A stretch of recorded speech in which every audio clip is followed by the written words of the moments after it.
mpenzi mtazamaji pote ulipo, hujambo? Natumai siku yako imekuwa njema kama yangu ilivyo. Shukrani sana kujiunga nami kwenye taarifa za KTN leo weekend kama ilivyo desturi yetu, kuanzia mwendo saa 12:30 hadi saa 1:30, maswala na taarifa.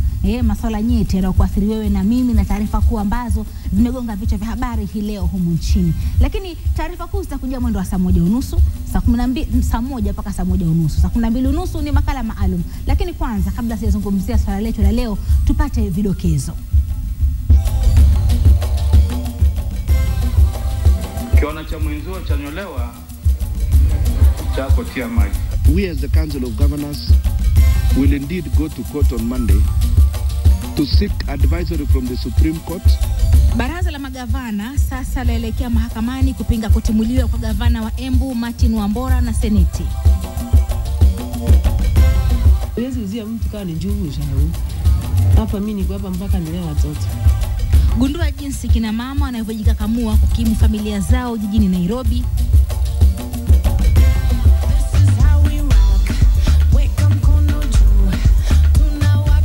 Msanii maarufu Habida atupambia makala yetu ya Kenya halisi wikendi hii. Bingwa mbio za nyika upande wa chipukizi Faith Chepngetich aibuka bingwa wa taifa wa mbio za nyika.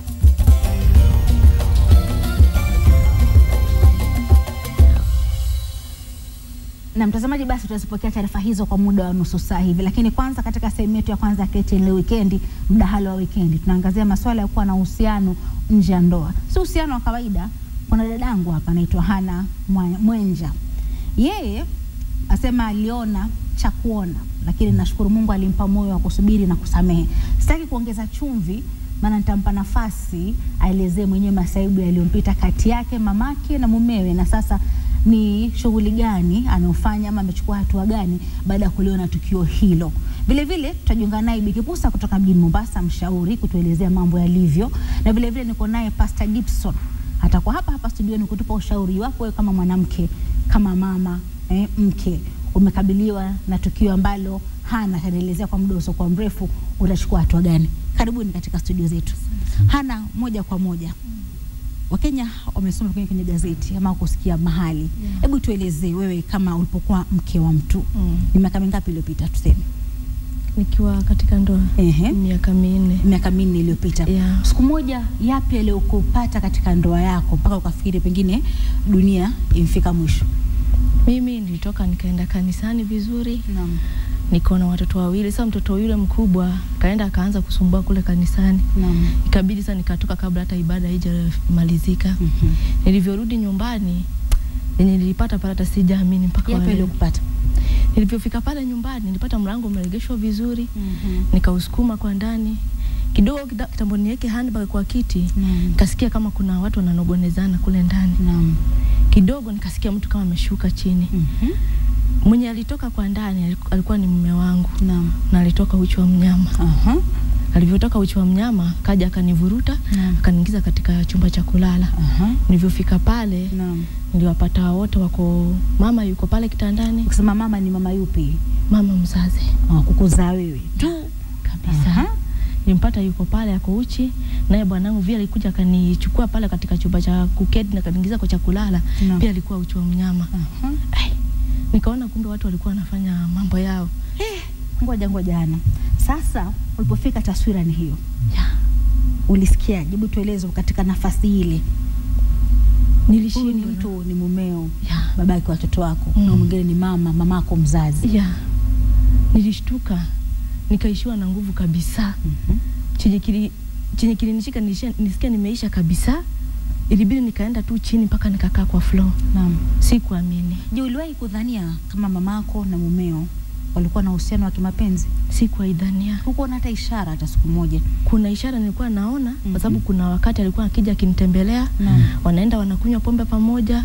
Siku moja jirani akaniambia, "Ai, mamako penye nimeona wakilewa, bila ambavyo wamekaa, haikunifurahisha." Mimi nikawa napuuza tu.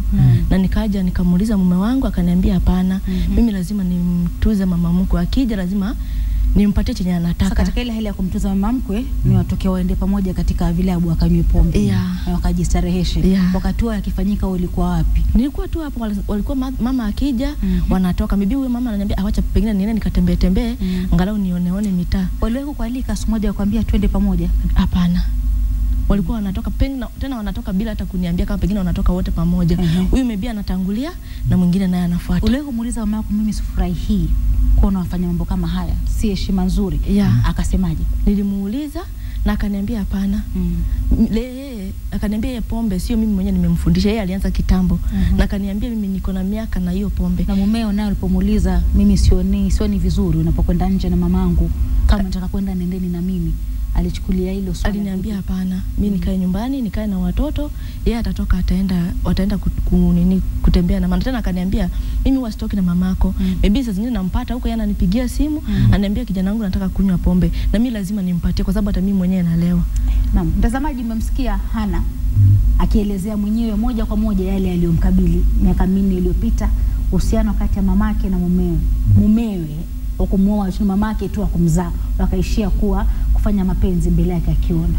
Ni baadhi ya changamoto ambazo wanawake hupitia katika ndoa. Je, ingekuwa wewe ungefanyaje? Mtazamaji, basi sitaki kusema mengi, kisa chake tumekipata na bila shaka sasa unajiuliza ilikuwa kuaje? Kwa nini tukafika hapo? Je, jamii imekosa nini? Maadili yanakwenda wapi? Niko naye Pastor Gibson hapa. Kabla sijakwenda Mombasa, Pastor, umemsikia Hana. Ndio. Tuangalie katika misingi ya kidini na misingi ya kijamii. Na vile vile pia ni mwanamume vile vile. Maoni yako ni yapi? Jambo hilo ni jambo ambalo halifai kufanyika. Kwa maana hata ikiwa kuna mambo katika ndoa, sidhani ya kuwa kunaweza kufika wakati ambao inakubalika kwa mume kuwa pamoja na mama mkwe. Na ndio nyakati zimebadilika, lakini bado maadili ni yale katika Kiafrika, katika dini haikubaliki. Lakini shida ambayo naiona ni kuwa ile mipaka inakuwa haiko. Tunapozidi kwenda mbele, unajua nyumba zinakuwa ni ndogo. Unapata wakati mwingine pengine mama amekuja kutembea, amekuwa pamoja na ile familia. Sasa inakuwa mipaka inaenda ikikuwa kidogo, inapata wakati wamevuka ile mipaka. Lakini jambo ambalo si lizuri kutendeka na alistahili kutendeka. Na moja kwa moja tunaelekea hadi mjini Mombasa kwa Bikipusa. Bikipusa, hujambo? Si jambo Isha, nakupata vizuri. Umeupata mdahalo mezano manoma? Nimeupata tena vizuri sana. Sasa nikuuliza, mezaa tumfanyije? Ama mezaa na dadangu hapo, nani kidogo alikosa adabu kushinda mwingine? Alifanya makosa kumkaribisha mamake nyumbani? Hapana, hajafanya makosa kumkaribisha mamake nyumbani. Ila mamake ndio aliokosa adabu. Kwa sababu sema la ukweli, hakuna vile mwanamume anaweza kuanza kuapproach mamako kama si mama mwenyewe aliyojitongoza kwa huyo mwanamume. Sasa nakwambia wanawake wa siku hizi wamekosa adabu. Sasa na vijana nao, kwa sababu nao pia unajua katika ile hali katika kile kitendo cha ndoa, unajua ile huwa ni jazba na nini ndio unapata mtu anateleza, anaingiana na katika ile ya kuwa na mama mkwe. Kuna Bikipusa. Lakini sasa hapo hivyo wote ndio. Kuna swala la mipaka kama Pastor alivyosema. Kufika kiwango cha mama kwenda kujienjoy, kuponda raha na mumeo, mamako mzazi, kiwango cha kubugia vileo kule nje. Tulifika fikaje hapo? Je, mimi kule ninakotoka haistahili? Ndio nakwambia hiyo ni mpango ya mama mkwe kukosa adabu. Kwa sababu ile mama mkwe ile kiukweli kabisa hata kushake hand na bwanako huwa haifai. Hala haifai hata kumwangalia kwa macho. Lakini sasa ukipata wewe mama anampeleka mpaka wewe bwanako kwa bana, wewe mwanamke ulikuwa uko wapi? Unamwachilia mume wako na mamako wanaenda wote kwa baa. Na wakati unajua yule ni mama na yule ni mwanamke na yule ni mwanamume. In case of anything mambo yanaweza tokea mabaya. Lakini hapa sana wakulaumiwa ni mama mkwe. Hakuna ticha mipaka wala nini. Hata kwa mashambani yenyewe tunaishi karibu, lakini hakuna vile ambavyo unaweza kuingiana na mama mkwe wako ama na baba mkwe wako. Bila shaka mtazamaji. Sasa hapo ni mama amekosa adabu sana. Maji yashamwaika. Dada yetu Hana yuko hapa. Amesema amesamehe na nakupa hongera. Msamaha umetamani niko na roho kama yako. Mimi siwezi, sijui itakuwaje. Lakini mama ni mama, Pastor. Ndio. Katika maisha yetu mama ni mama. Leo utamkasirikia, lakini kesho utamhitaji. Hana ana watoto. Ndio. mamake ni yule yule. Ingawa hajui pale alipo, maana alitoweka na mumeo, si ndio? Yaani ilifika hiyo hali ya kwamba wakahama kabisa. Hana huyu tumsaidieje? Ama si hana, kuna wanawake wengine kule nje wao katika mambo kama haya na hawajui wafanyeje. Wako na watoto, hawana moyo wa ujasiri wa kusamehe kama hana. Wafanyeje? Ndio hufanyika. Hata wakati mwingine unapata kuwa pengine dada amefanya ushirika na mume wa dadake. Kwa hivyo jambo hili hufanyika mara mingi. Na mimi husema kuwa mwanzo mwema ni hapa mahali ambapo Ana yuko. Kwanza kwa msamaha. Kusema kuwa jambo hili limetendeka. Kwa hivyo huwezi kurudi nyuma na ubadili jambo ambalo limepita. Kama maji yamemwagika, yamemwagika. Ako na watoto. Kwa hivyo ni vizuri ya kuwa na imani ya kujua kwamba hao watoto wataenda, maisha yake yataenda mbele, au watakwama pale mahali katika lile jambo ambalo lilifanyika. Kwa hivyo kukubali jambo limefanyika ni mwanzo, kusamehe na sio rahisi, na ndio amesamehe, lakini kutakuwa na wakati ambao atakuwa na uchungu mwingi sana moyoni. Maana wakati akikumbuka mume, akikumbuke mama, maana katika ndoa mke anapokuwa na shida na mume, yeye hukimbia kwa mama. Kwa hivyo kama ni mama ambaye sasa amekuja akakimbia nayo ile mume, inakuwa sio mahali pazuri pa kuwa. Na pia unajua kuna kule kuamini, kwa maana yeye amemwamini mume wake. Ikiwa mume sasa amekuwa si mwaminifu, unaona hapo kuna uchungu, kuna uchungu mwingi. Kwa hivyo ni vizuri mtu ambaye ako mahali hapa aweze kujua kuwa nani ambaye anaweza kuongea naye, nani ambaye anaweza kunisaidia. Ndio maana kwenda kanisa na kushiriki ni vizuri, kwa maana unakuwa na watu ambao wataweza kukusaidia na kutembea nawe katika hii safari. Hana, mamako hajawahi kukutafuta kutoka siku hiyo? Na mumeo pengine kusema tusamee? Walizima simu tangu hiyo usiku. Hawapatikani. Iwapo leo utakutana naye barabarani, mamako akwambia, Hana, mimi ni mamako, utafanyaje? Tamsalimia tu. Na mumeo je? Pia nitamsalimia, japo nimemsamea lakini bado chungu bado niko nao. Sasa kitu gani ulifanya kufanya wewe kidogo ukawa na moyo wa kusamehe? Hebu tusaidie sana na wengine ambao kwa sasa tunachemka. Ulifanyaje? Hatua ya kwanza ilikuwa ni gani?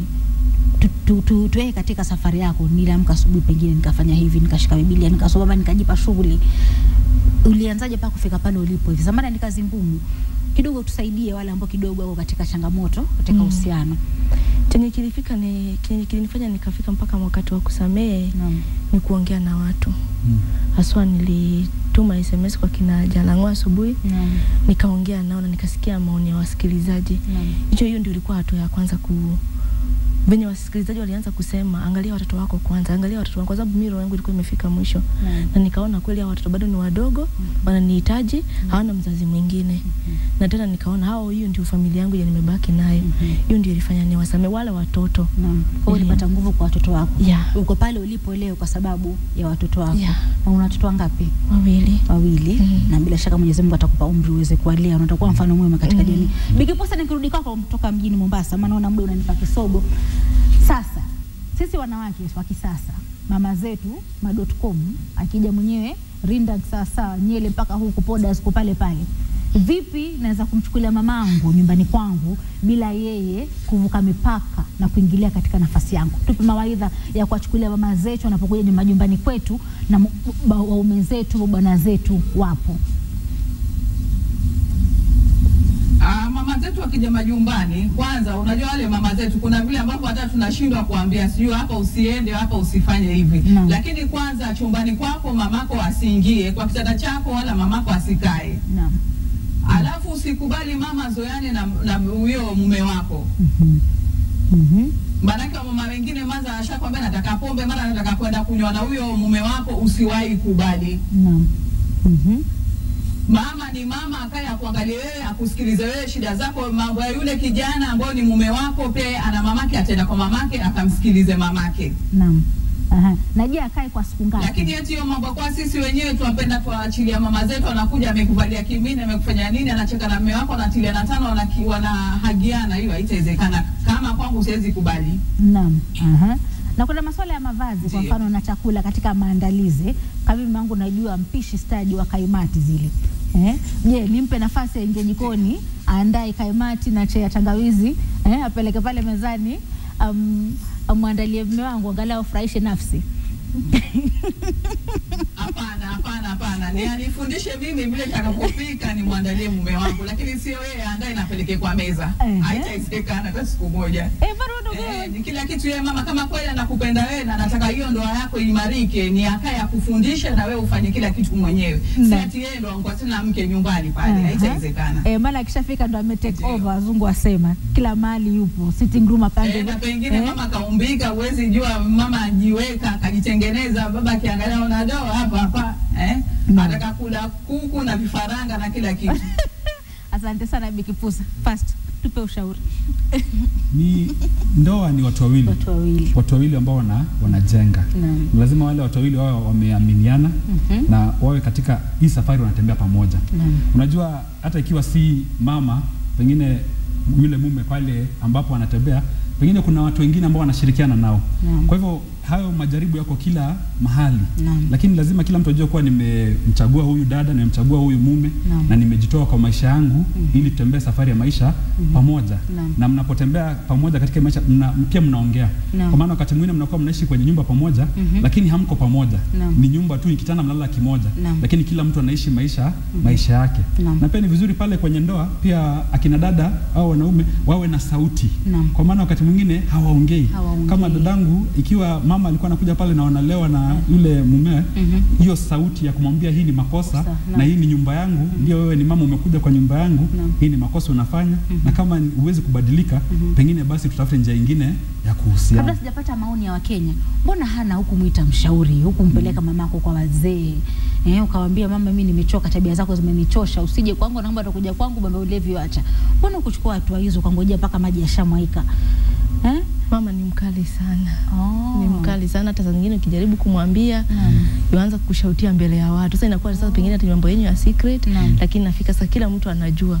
Sasa hiyo ndio Kwa ulikuwa na stili ndoa yako unaficha, utaki mambo ya nje, ya ndani yatoke nje. Na basi awali tulipata kuzungumza na baadhi ya Wakenya kuhusu maoni yao kuhusu swala hilo. Je, unapomkuta mamako akifanya mapenzi na mumeo wa ndoa, mamako mzazi, je, inastahili, na je ungechukua hatua gani? Na walikuwa na haya kusema. Mazingira yetu siku hizi yamekuwa kwamba watu wamewacha utamaduni, watu wamewacha kumcha Mungu, kumogopa Mungu. Yani watu wamefanya mambo ya kiwestern, watu wamechukulia mambo ya kiwestern siku hizi. Utakuta kama ulivyosema, baba anakwenda na mtoto wake. Zamani kulikuwa kuna mambo katika mambo ya Kiafrika. Hasa katika nchi yetu ya Kenya hakuna mambo hayo yanatendeka, lakini siku hizi ukiamka unaona hivi, unasikia mambo tofauti. Unapata msichana ama bibi ya kijana vile anavyofaa mbele ya wazazi wa bwana haifai kabisa. Sana sana vile anavyopita mbele ya baba mkwe, ile nguo amevaa ukiangalia sio nadhifu. Kuna ile kuvumilia ama kusamehe, unaona, kwa sababu neno la Mungu linasema kama mtu amefanya kosa, unaona, hatustahili kwenda tukiganika ama kutangaza. Inastahili pia tujaribu kumwambia, unajua umenikosea hivi na hivi. Na mtazamaji, basi ni maoni ya Wakenya kuhusu la hilo, maoni ambayo tukamilishia sehemu yetu ya kwanza KTN leo weekendi. Kwa niaba ya wageni wangu wote, Pastor Gibson, asante sana kwa ushauri wako. Hana, shukrani kuja kutuelezea masaibu yako yaliyokupata na vile vile uvumilivu wako na ujasiri wako wa kuweza kusamehe. Mungu akupe roho hiyo na uwe mfano mwema kwa watoto wako na wanawake wengine kule nje, kwamba si lazima ukae uumize roho yako, unaweza kusamehe na ukaishi maisha yako yakaendelea vizuri. Vile vile Bi Kipusa kutoka Mombasa, asante sana kwa kutupashua. Mama asiingie nyumbani na vijimini akajifanya bizi, akae kando, huyu ni mume wangu mama, utajisikiza. Mtazamaji, basi usende mbali, Habida iko uwanjani, itakuwa naye kwa muda usio mrefu. Endelea kuwa nasi.